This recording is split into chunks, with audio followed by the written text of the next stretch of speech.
Today's messages from various practitioners was recorded on December 31st, 2017, entitled Starting the New Year with a Vision, affirming, I am open to new, exciting good in my life.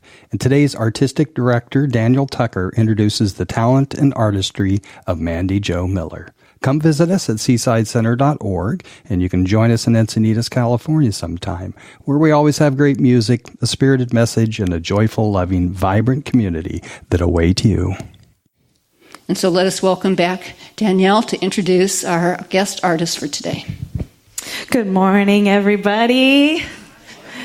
It is always such a joy to be here with you. Thank you for letting me share your Sunday morning with you. And it is absolutely a joy to always introduce our guest artists. And this morning we have a returning guest artist. She was actually here almost exactly 1 year ago. She is one of our treasured elementary music teachers in the community. And she also is a local San Diego musician. She has a brand new website coming out today, so be sure to check out mandijomusic.com sometime this evening. Bookmark it, because she'll be in the studio this coming week, or in the coming weeks, working on some new material, so you can be the first to hear it. And with that, please welcome Mandi Jo.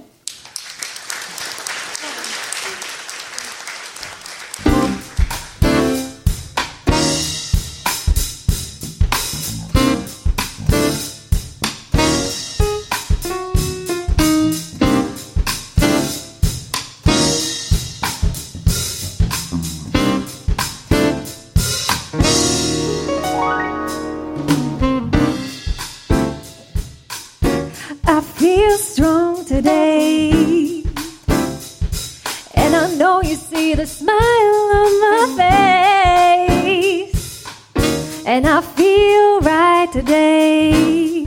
I'm gonna go take my place at the front of the line. It's just about time, don't let anybody step in your way. I woke up this morning with a song in my heart, and this is what I was told to say.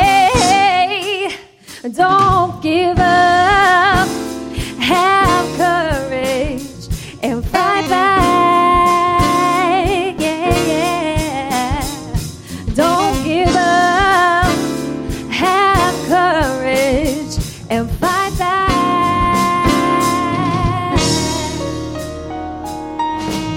And I feel like today, it doesn't happen all the time, but today I'm feeling fine. No matter what comes my way,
Thank you so much, Mandi Jo. What a great message.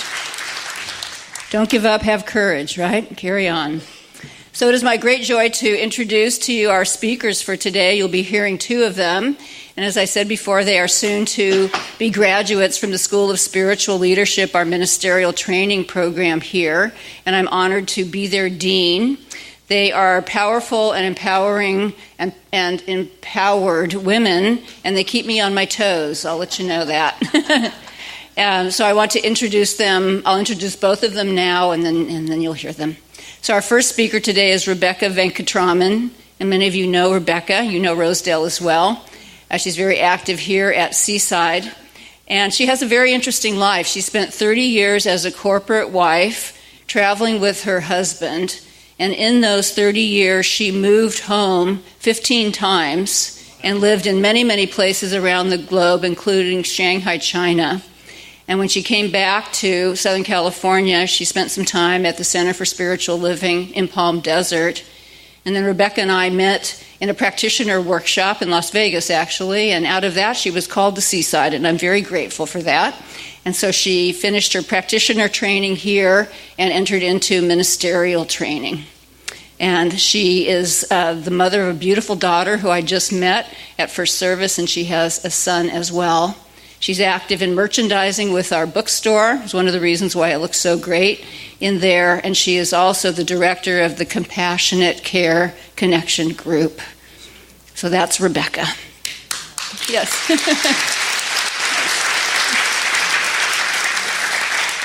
And our second speaker is Rosedale Jones, who you also know. And what's interesting, many things are interesting about Rosedale, but one thing is that she was born in New York City and spent 14 years as a New York City police officer. Really, so great. And she'll tell a little bit more about this, but it was during that time that she began to create meditation tapes for children, kids and families, and watched the power of their self-improvement work, was inspired by that. And so here she is now becoming a minister. She is an active practitioner here. She has a thriving practitioner practice here and around the country. And her heart's desire and her high intention is to be the senior minister of her own very spiritually healthy Center for Spiritual Living. Yes. And so you've just heard about them, and now you get to hear them. So let's welcome Rebecca Venkatraman.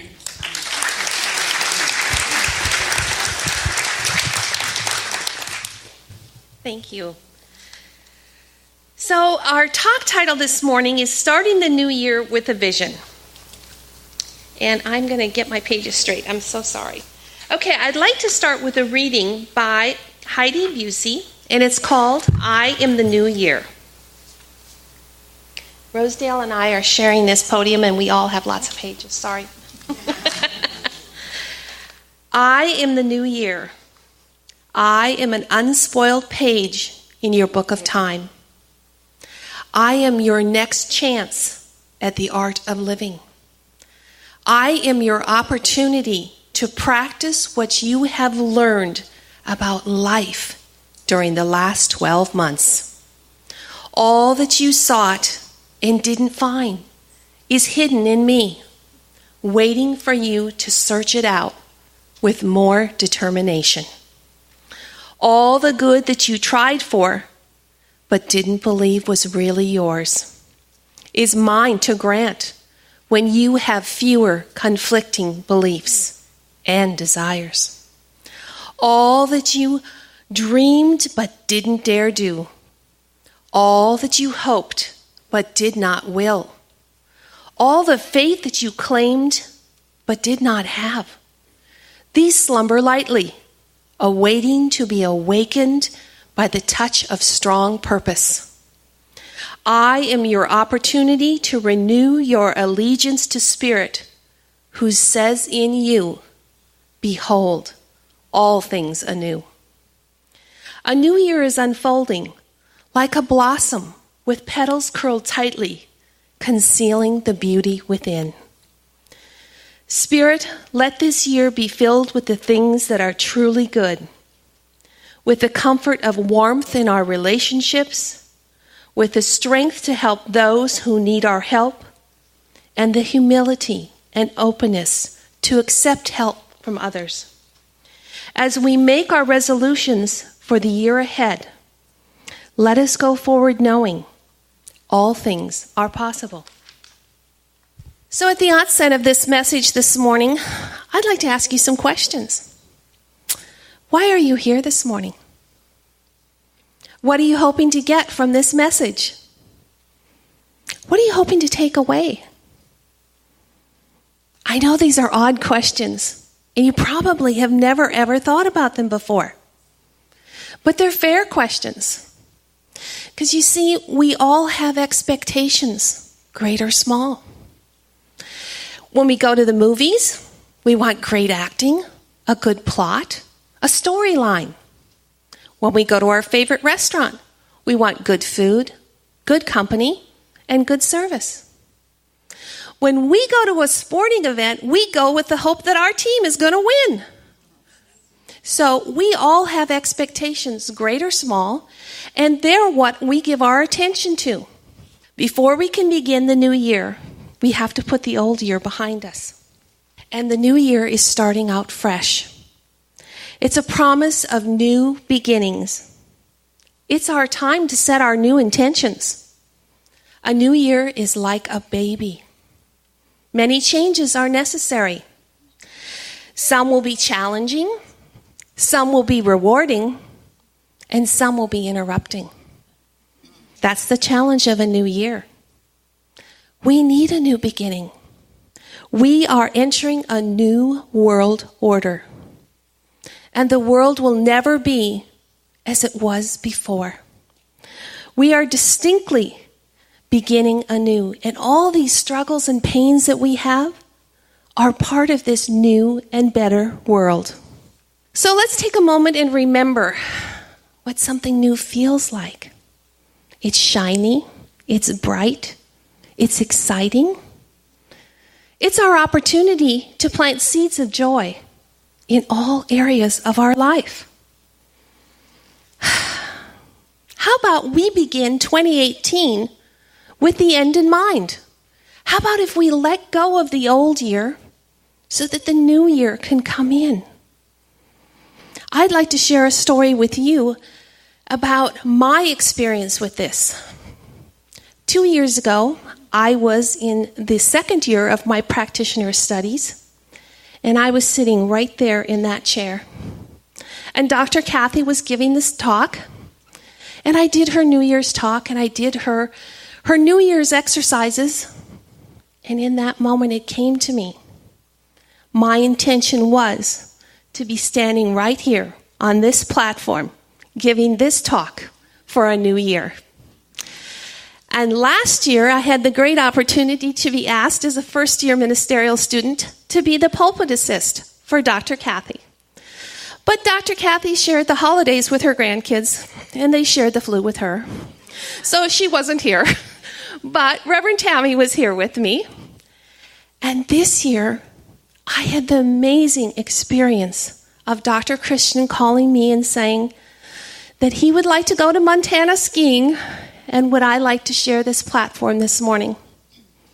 So I want you all to understand this can happen. This is real. And I want you all to feel that and realize the opportunities that are here for us in this sacred place, in this sacred time, as we begin our new year. So I would like to share another reading with you. I'd like to also tell you that the first step for our new year is to release anything that no longer serves us.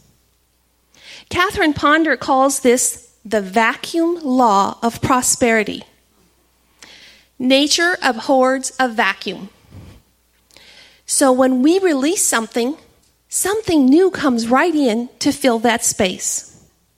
If we desire to make a change in our life, we have to release the belief that we're not good enough, that we can't have it, or it's not ours.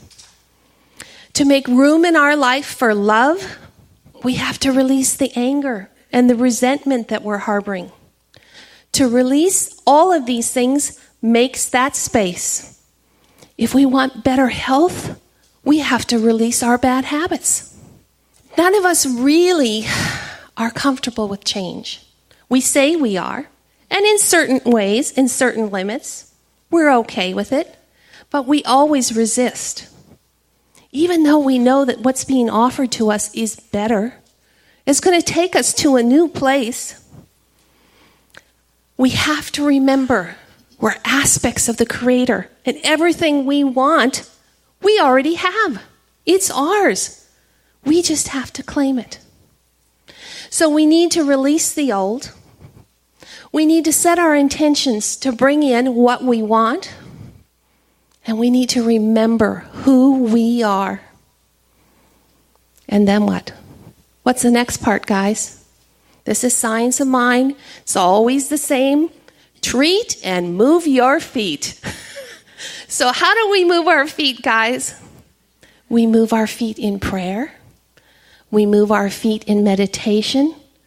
We move our feet in stepping into what is presented to us. Right? So as we set our intentions for 2018, we know these are our steps. And now, if you are comfortable, I'm going to ask you to close your eyes as I read an intention for us for 2018. This is the dawning of a new year, and I am open to new, exciting good in my life. I am free from outworn beliefs, ideas, things, or activities that no longer serve me. This year is a clean slate, a blank canvas, where I set new intentions for my highest values. Now, I am living in the present moment, creating my highest and best in all areas of my life. Loving relationships and companions, optimum health and vitality. Financial freedom, wisdom and wealth, and creative fulfillment are mine. Also, my decisions are not only in my highest good. For the highest good of all, I support others, and others support me. And so it is. And now, as Mary Morrissey states, visioning without action is merely entertainment. So now we're going to invite up my classmate, Rosedale Jones, and she's going to lead us through a visioning process.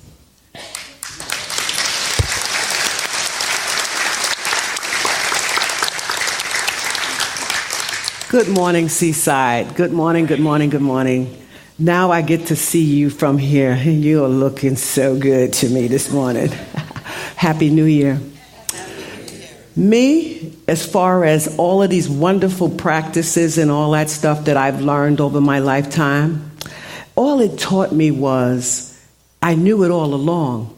You know how you travel for years and years and years looking for this thing, and it's always been there, but you don't know that. You just get on the train. And I see my life as me on this long train, and never, all cars, they never stop. There's always a car, and it just goes, ch-ch. Why do they do that? Just because I asked something, I wanted something, and it moved. So when I was a young girl, like 8 years old or so, I learned to pray very well. I came from the Christian faith, Baptist, Bible, and I was very, very good at that, and still very, very good at that, because you know what I found out all these years, like I said? Where I learned, guess what? I was already in that place praying that I'm in the place praying right now. So it's the same place. But what I also learned, you got to be in the right mind. So if you're in a happy place and not a pissosity place, you're going to get what you are going in there with. That same emotion that the universe uses to impress upon your manifestation is that same place where I was when I prayed as a Baptist. Because when I pray, things move. So that was one of my wonderful, wonderful ideas that I learned. So now, let me tell you that we have more than just prayer. And I use that term very lightly when I say just prayer, because we have also visioning. Now, don't get it twisted. Visioning does not mean just what I can see with my physical eye. Visioning means that you have the ability to go inside the invisible and see it, or hear it, maybe smell it, maybe even taste it. You know, some people, when they go into meditation is designed to get you out of your drama for a few minutes, put you in another place, so that when you get ready to practice your prayer work, you're in that place where you need to be. You're in that happy place. You don't want to, there is no problems in God. Don't bring your problems there, because that's not where you bring them. What you do when you come to meditation is you come to build, if you need to build, into that happy place. And that happy place comes, because we all got it. We need to find it. Now, here's what I know. As I sat on that train one day, I dropped out of high school, right? So one day, the train came by, and I said, what am I going to have for my life? In my 20s, I guess. What was that? A question. It's still impressed on this. I did it I didn't do it on purpose, but everything we do, the universe, the invisible, is already working for it. You just got to know it now.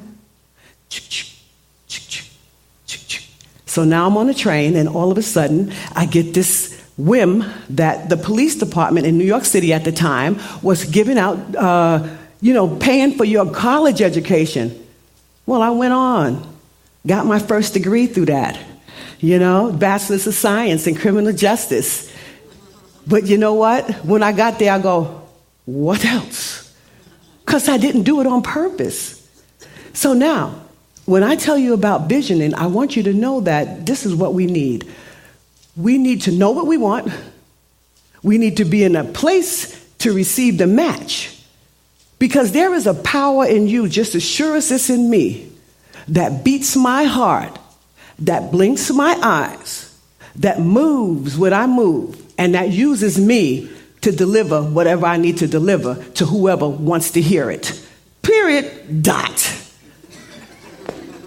I know this. Okay, so with that being said, as we continue to go on, and from this year to next year, look back and do your reflection, but don't call this year crummy.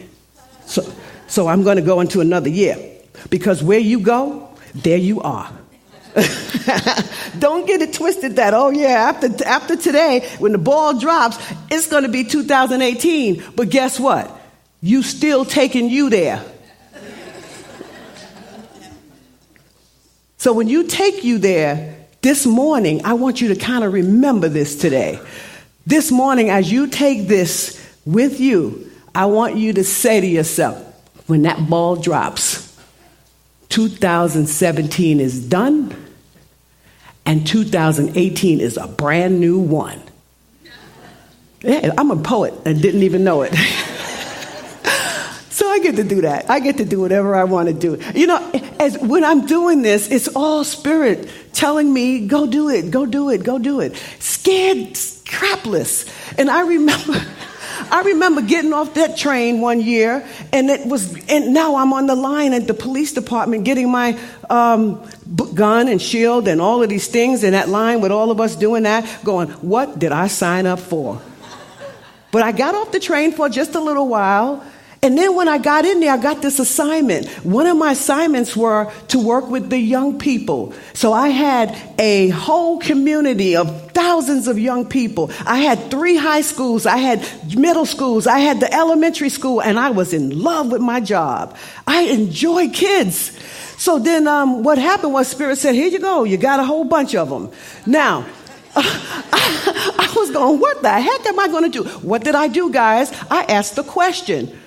I was impressing on that mind again, the universal mind. I asked the question, how can I get them to straighten up and fly right?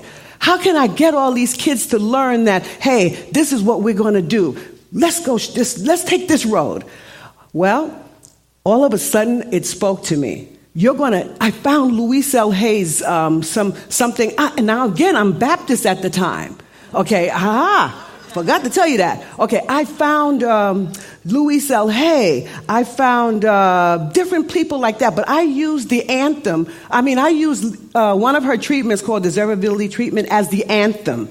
So I started out with about 8 kids in my little office. Then I went into a big muster room in the precinct, which was about maybe 50 kids. Then I went into a high school with a whole bunch more kids every Wednesday. But what we did, what was so magical, what changed my life, was the fact that we had this anthem. And it said, I am deserving, I deserve all good. Not some, not a little bit, but all good. I now move past all negative restricting thoughts. And so on. But me and these kids said this every Wednesday evening together. I saw them change. I felt me change. I said, this is something good. I began to, at that point, make little cassette tapes. And the little cassette tapes I was making were really any kind of music I would find in the, at the time, I don't forget the name of the stores. We had Surface Merchandise in New York. It was a big place. I would go and find all these albums and stuff with the ocean and the beautiful music behind it. And I'd take those and go with it. So anyway, long story short, now I'm ready. I began giving that to them. I was listening to them just basically so I can see if they're right for them. Guess what was happening? We were changing. Whoa. And it wasn't on purpose. So can you imagine now that I'm doing this thing on purpose?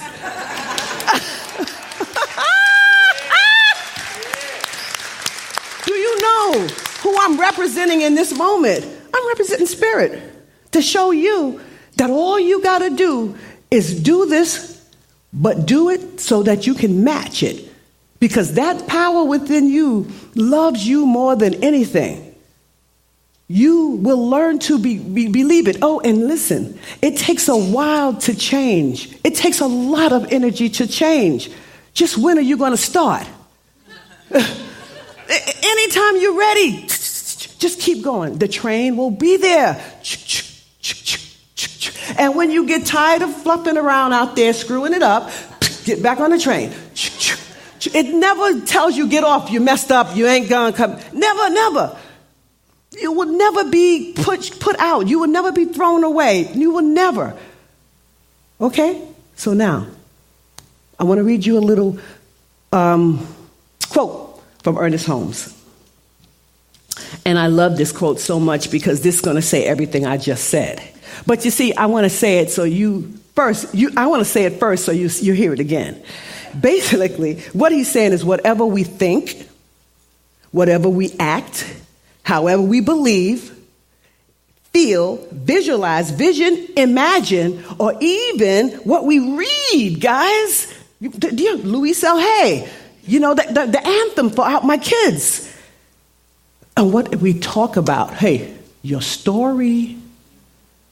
You're broke. You hate your job. You love your job. You're happy. You found a partner. What did you do?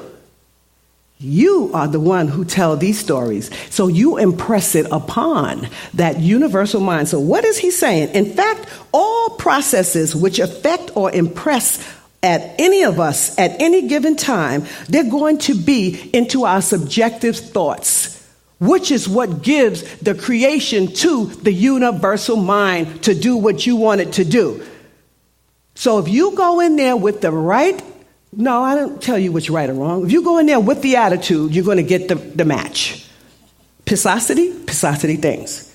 Happiness, happy things. Get it?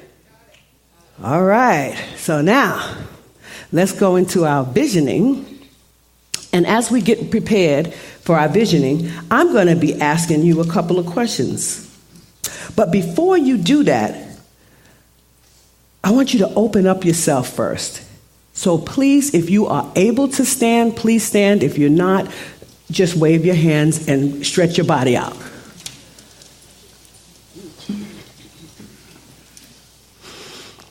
Breathe in real good. Get that energy flowing. And then I'll gently ask you to take your seat when you're ready.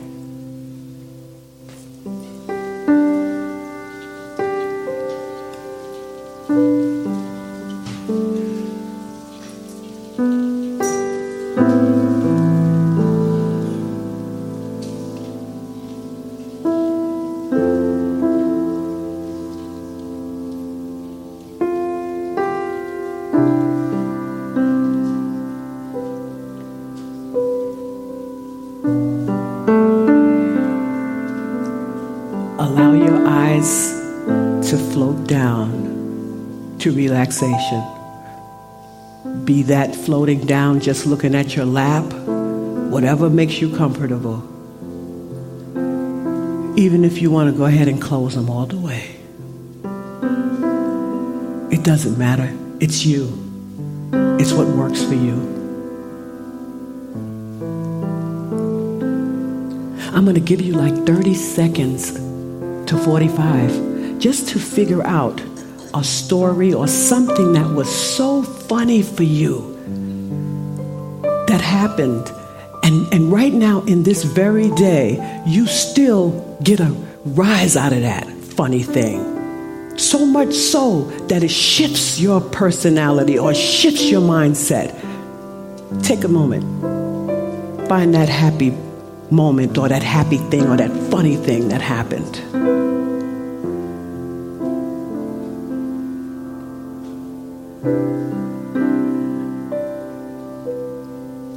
Because I got to remind you that when you're in this place, what problems do you have right now? None.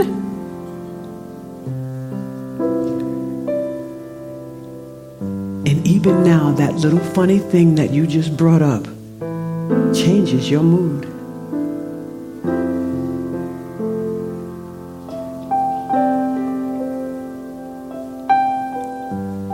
From there, I want you to reflect back on 2017 and bring your takeaways, the good stuff.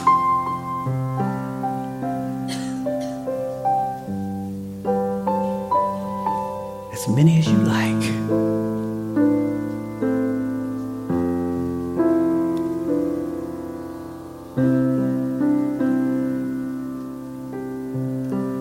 And I want you to take care in this question right here. This is the question where you ask the invisible, what is my highest vision? Whether I see, hear, smell, taste it, or touch it. What is my highest vision for myself in 2018?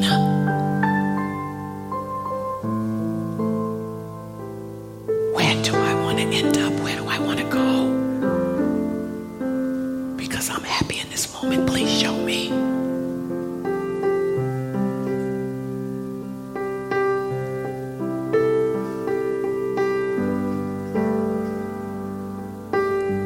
Sense it, see it, hear it.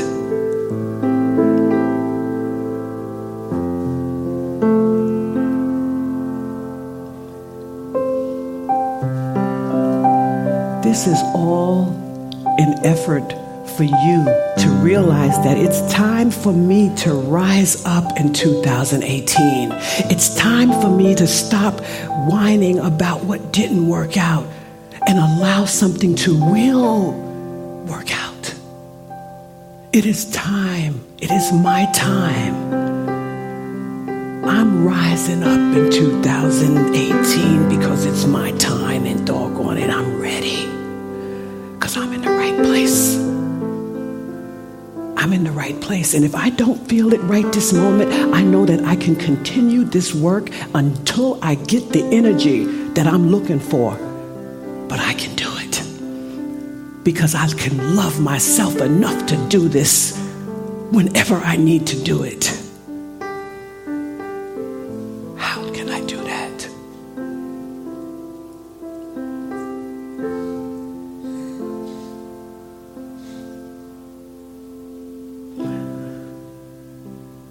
Now with this final question, this is the question that's going to make you really think and dig deep. Because remember I said in the beginning that who you be is who you become. So now what you want to do is ask, who or what do I need to be to become a match to that thing I'm seeing in 2018? What do I need to be? Bring it, get it, go deep, go for it.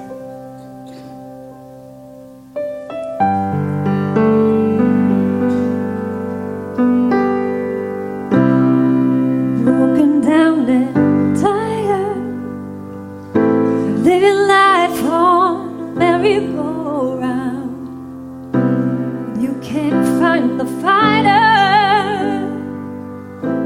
but I see it in you. We're gonna work it out. And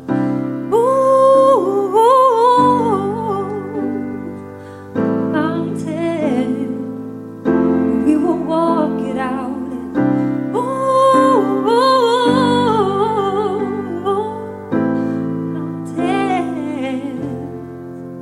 And I'll rise up, I'll rise like the day, I'll rise up, I'll rise unafraid, I'll rise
Mandi Jo Miller.